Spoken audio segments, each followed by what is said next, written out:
محمد بن سماک فرماتے ہیں کہ بنو امیہ کے لوگوں میں موسیٰ بن محمد بن سلیمان الہاشمی بہت ہی ناز پروردہ رئیس تھا۔ دل کی خواہشات پوری کرنے میں ہر وقت منہمک رہتا، کھانے میں، پینے میں، لباس میں، لہو لعب میں، خواہشات اور لذات کی ہر نوع میں اعلیٰ درجے پر تھا۔ لڑکے لڑکیوں میں وہ ہر وقت منہمک رہتا، نہ اس کو کوئی غم تھا نہ فکر، خود بھی نہایت ہی حسین چاند کے ٹکڑے کی طرح سے تھا۔ اللہ تعالیٰ شانہ کی ہر نوع کی دنیاوی نعمت اس پر پوری تھی۔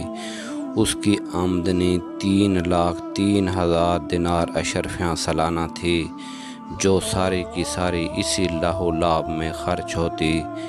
ایک اونچا بالا خانہ تھا جس میں کئی کھڑکیاں تو شرع عام کی طرف کھلی ہوئی تھی، جن پر بیٹھ کر وہ راستہ چلنے والوں کے نظارے کرتا، اور کئی کھڑکیاں دوسری جانب باغ کی طرف کھلی ہوئی تھی، جن میں بیٹھ کر وہ باغ کی ہوائیں کھاتا، خوشبوئیں سونگھتا۔ اس بالا خانہ میں ایک ہاتھی دانت کا کبہ تھا جو چاندی کی میخوں سے جڑا ہوا تھا اور سونے کا اس پر جھول تھا۔ اس کے اندر ایک تخت تھا جس پر موتیوں کی چادر تھی، اور اس ہاشمی کے سر پر موتیوں کا جڑا ہوا امامہ تھا۔ اس کبہ میں اس کے یار احباب جمع رہتے، خدام ادب سے پیچھے کھڑے رہتے، سامنے ناچنے گانے والیاں کبہ سے باہر مجتمع رہتی۔ جب گانا سننے کو دل چاہتا، وہ ستار کی طرف ایک نظر اٹھاتا اور سب حاضر ہو جاتی، اور جب بند کرنا چاہتا ہاتھ سے ستار کی طرف اشارہ کر دیتا، گانا بند ہو جاتا۔ رات کو ہمیشہ جب تک نیند نہ آتی یہی شغل رہتا، اور جب شراب کے نشے سے اس کی عقل جاتی رہتی، یاران مجلس اٹھ کر چلے جاتے، اور وہ جون سی لڑکی کو چاہتا پکڑ لیتا اور رات بھر اس کے ساتھ خلوت کرتا۔ صبح کو وہ شطرنج، چوسر وغیرہ میں مشغول ہو جاتا۔ اس کے سامنے کوئی رنج و غم کی بات، کسی کی موت، کسی کی بیماری کا تذکرہ بالکل نہ آتا۔ اس کی مجلس میں ہر وقت ہنسی اور خوشی کی باتیں، ہنسانے والے قصے اور اسی قسم کے تذکرے رہتے۔ ہر دن نئی نئی خوشبوئیں جو اس زمانے میں کہیں ملتی، وہ روزانہ اس کی مجلس میں آتی۔ عمدہ عمدہ خوشبوؤں کے گلدستے وغیرہ حاضر کیے جاتے۔ اسی حالت میں اس کے 27 برس گزرے۔ ایک رات کو وہ حسب معمول اپنے کبہ میں تھا، دفعتاً اس کے کان میں ایک ایسی سریلی آواز پڑی جو اس کے گانے والوں کی آواز سے بالکل جدا تھی، لیکن بڑی دلکش تھی۔ اس کی آواز نے کان میں پڑتے ہی اس کو بے چین سا کر دیا، اپنے گانے والوں کو بند کر دیا، اور کبہ کی کھڑکی سے باہر سر نکال کر اس آواز کو سننے لگا۔ وہ آواز کبھی کان میں پڑتی، کبھی بند ہو جاتی۔ اس نے اپنے خدام کو حکم دیا کہ یہ آواز جس شخص کی آ رہی ہے اس کو پکڑ کے لاؤ۔ شراب کا دور چل رہا تھا۔ خدام جلدی سے اس کی آواز کی طرف دوڑے، اور اس آواز کو تلاش کرتے کرتے ایک مسجد میں پہنچے، جہاں ایک جوان نہایت ضعیف بدن، زرد رنگ، گردن سوکھی ہوئی، ہونٹوں پر خشکی آئی ہوئی، پیٹ کمر سے لگا ہوا، دو ایسی چھوٹی چھوٹی لنگیاں اس کے بدن پر کہ ان میں سے کم میں بدن نہ ڈھک سکے، مسجد میں کھڑا ہوا اپنے رب کے ساتھ مشغول تلاوت کر رہا ہے۔ یہ لوگ اس کو پکڑ کر لے گئے، نہ اسے کچھ کہا نہ بتایا، ایک دم اس کو مسجد سے نکال کر وہاں بالا خانہ پر لے جا کر اس کے سامنے پیش کر دیا کہ حضور یہ حاضر ہے۔ وہ شراب کے نشے میں کہنے لگا، یہ کون شخص ہے؟ انہوں نے عرض کیا کہ حضور یہ وہی شخص ہے جس کی آواز آپ نے سنی تھی۔ اس نے پوچھا کہ تم اس کو کہاں سے لائے ہو؟ وہ کہنے لگے، حضور مسجد میں تھا، کھڑا ہوا قرآن شریف پڑھ رہا تھا۔ اس رئیس نے اس فقیر سے پوچھا کہ تم کیا پڑھ رہے تھے؟ اس نے اعوذ باللہ پڑھ کر یہ آیتیں بتائی۔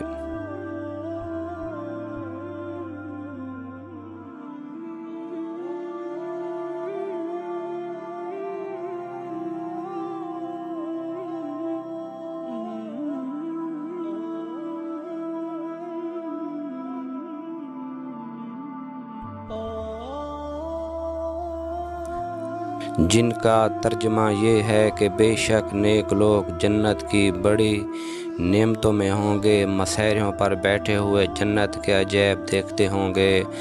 اے مخاطب، تو ان کے چہروں پر نعمتوں کی شادابی، سرسبزی محسوس کرے گا، اور ان کے پینے کے لیے خالص شراب سرے بہ مہر جس پر مشک کی مہر ہوگی ملے گی۔ ایک دوسرے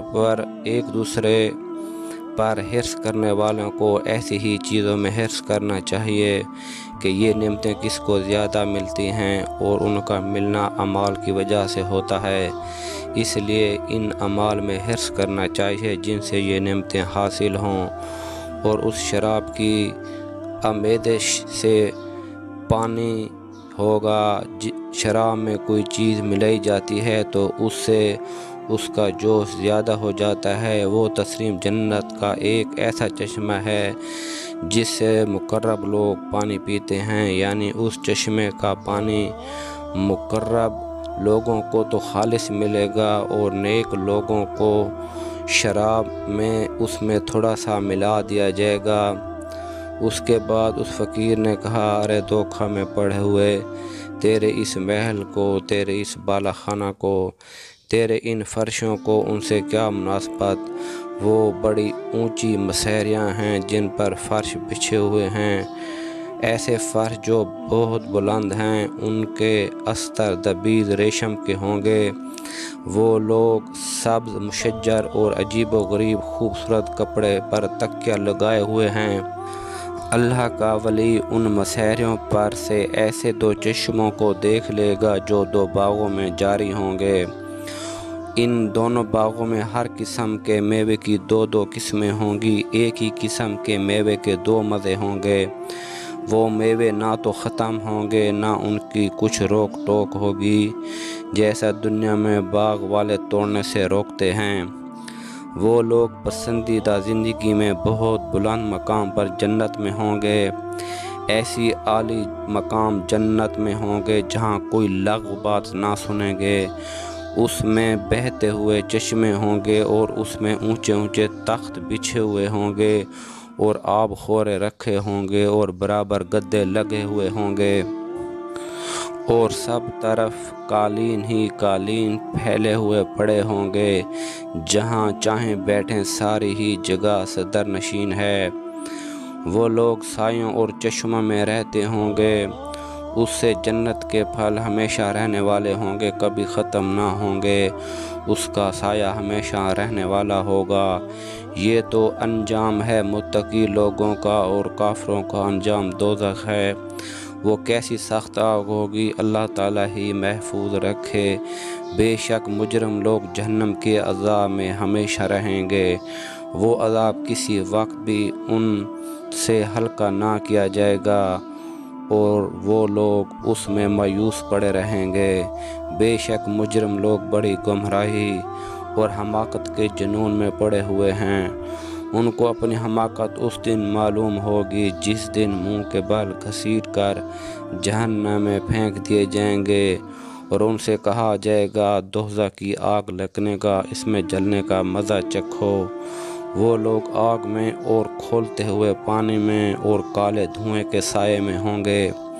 مجرم آدمی اس بات کی تمنا کرے گا کہ اس دن کے عذاب سے چھوٹنے کے لیے اپنے بیٹوں کو، بیوی کو، بھائی کو، اور سارے کنبے کو جن میں وہ رہتا تھا، اور تمام روئے زمین کے آدمیوں کو اپنے فدیہ میں دے دے پر کسی طرح عذاب سے بچ جائے، لیکن یہ ہرگز نہ ہوگا۔ وہ آگ ایسی شعلے والی ہے کہ بدن کی کھال تک اتار دے گی، اور وہ آگ ایسے شخص کو خود بلاوے گی جس نے دنیا میں حق سے پیٹھ پھیری ہوگی اور اللہ تعالیٰ کی اطاعت سے بے رخی کی ہوگی، نہ حق مال جمع کیا ہوگا، اور اس کو اٹھا کر حفاظت سے رکھا ہوگا۔ یہ شخص نہایت مشقت میں ہوگا، اور نہایت سخت عذاب میں، اور اللہ تعالیٰ شان ہو کے غصہ میں ہوگا، اور یہ لوگ اس عذاب سے کبھی نکلنے والے نہیں ہوں گے۔ اس کلام میں اس فقیر نے جنت اور دوزخ کی بہت سی آیات کی طرف اشارہ کر دیا جن کی صورت اور رکوع کا حوالہ لکھ دیا گیا ہے۔ وہ ہاشمی رئیس فقیر کا کلام سن کر اپنی جگہ سے اٹھا اور فقیر سے معانقہ کیا اور خوب چلا کر رویا اور اپنے سب اہل مجلس کو کہہ دیا کہ تم سب چلے جاؤ، اور فقیر کو ساتھ لے کر صحن میں گیا اور ایک بورے پر بیٹھ گیا اور اپنی جوانی پر نوحہ کرتا رہا، اپنی حالت پر روتا رہا، اور فقیر اس کو نصیحت کرتا رہا یہاں تک کہ صبح ہو گئی۔ اس نے اپنے سب گناہوں سے اول فقیر کے سامنے توبہ کی اور اللہ تعالی شانہ سے اس کا عہد کیا کہ آئندہ کبھی کوئی گناہ نہ کرے گا۔ پھر دوبارہ دن میں سارے مجمع کے سامنے توبہ کی اور مسجد کا کونا سنبھال کر اللہ تعالی شانہ کی عبادت میں مشغول ہو گیا۔ وہ اپنا سارا ساز و سامان، مال و متاع سب فروخت کر کے صدقہ کر دیا اور تمام نوکروں کو موقوف کر دیا، اور جتنی چیزیں ظلم و ستم سے لی تھی سب اہل حقوق کو واپس کی۔ غلام اور باندیوں میں سے بہت سے آزاد کیے اور بہت سے فروخت کر کے ان کی قیمت صدقہ کر دی، اور موٹا لباس اور جو کی روٹی اختیار کی۔ تمام رات نماز پڑھتا، دن کو روزہ رکھتا، حتیٰ کہ بزرگ اور نیک لوگ اس کے پاس اس کی زیارت کو آنے لگے، اور اتنا مجاہدہ اس نے شروع کر دیا کہ لوگ اس کو اپنے حال پر رحم کھانے اور مشقت میں کمی کرنے کی فرمائش کرتے اور اس کو سمجھاتے کہ حق تعالی شانہ نہایت کریم ہیں، وہ تھوڑی محنت پر بہت زیادہ اجر عطا فرماتے ہیں۔ مگر وہ کہتا کہ دوستو میرا حال مجھے کو معلوم ہے، میں نے اپنے مولا کی رات دن نافرمانیاں کی ہیں، بڑے سخت گناہ کیے ہیں۔ یہ کہہ کر وہ رونے لگتا اور خوب روتا۔ اسی حالت میں ننگے پاؤں پیدل حج کو گیا۔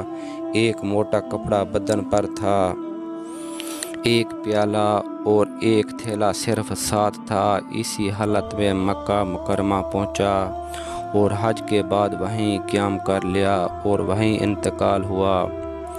مکہ کے قیام میں رات کو حتیم میں جا کر خوب روتا اور گڑ گڑاتا اور کہتا کہ میرے مولا، میری کتنی خلوتیں ایسی گزر گئی جن میں میں نے تیرا خیال بھی نہ کیا، میں نے کتنے بڑے بڑے گناہوں سے تیرا مقابلہ کیا میرے مولا، میری نیکیاں ساری جاتی رہی کہ کچھ بھی نہ کمایا، میرے گناہ میرے ساتھ رہ گئے۔ ہلاکت ہے میرے لیے اس دن جس دن تجھ سے ملاقات ہوگی، یعنی مرنے کے بعد۔